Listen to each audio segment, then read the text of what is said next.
اليوم وبعد سنين طويلة من الصمت والوجع عم يبدأ أول استحقاق حقيقي من نوعه في سوريا. انتخابات مجلس الشعب، مو مجلس محسوب على حزب واحد ولا برلمان شكلي كل أعضائه معروفين قبل ما تفتح الصناديق.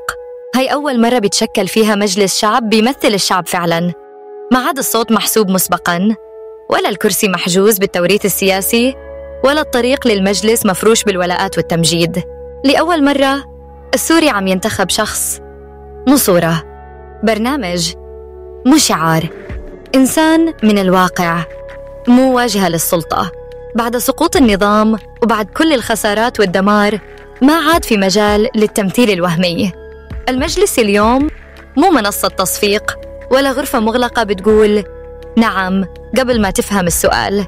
صار في وجوه جديدة ترشحت، ناس من قلب الشارع، من المخيمات، من المدن المدمرة، من الساحات اللي دفع فيها السوريون ثمن كلمتهم.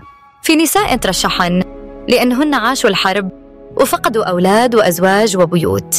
في شباب ترشحوا لأنهم ما عادوا يقبلوا يحكموا بجيل ما بيعرف شي عن حياتهم. في معتقلين سابقين وناشطين مدنيين حقوقيين وناس حلموا بهذا اليوم من زمان. الناس اليوم ما عم تنتخب خوفاً ولا مجاملة ولا بإشراف ضابط قاعد بالزاوية يسجل الأسماء. المواطن صار حامل ورقته بإيده وهو بيعرف إنها رح تحسب، مو ترمى. خلونا نكون صادقين، الطريق طويل والجراح مفتوحة ولسه في تحديات كبيرة. مجلس الشعب الحالي مو نهاية التغيير، لكنه أول خطوة لتشريع بلد جديد، لقننة الحقوق، لبداية دولة ما يتحكم فيها شخص واحد ولا حزب واحد ولا صورة واحدة. المجلس القادم مو بس بناية ولا مقاعد، هو بداية عقد جديد بين الناس والدولة، بداية زمن ما فيه نائب مرفوع بأوامر الأمن، ولا جلسة تصفيق جماعي، ولا قوانين تنكتب لحماية المستبد. يمكن ما يكون كل المرشحين مثاليات، ويمكن ما تتحقق الأحلام بيوم وليلة، بس في فرق كبير بين برلمان معين وبرلمان عم ينتخب لأول مرة بإرادة الناس.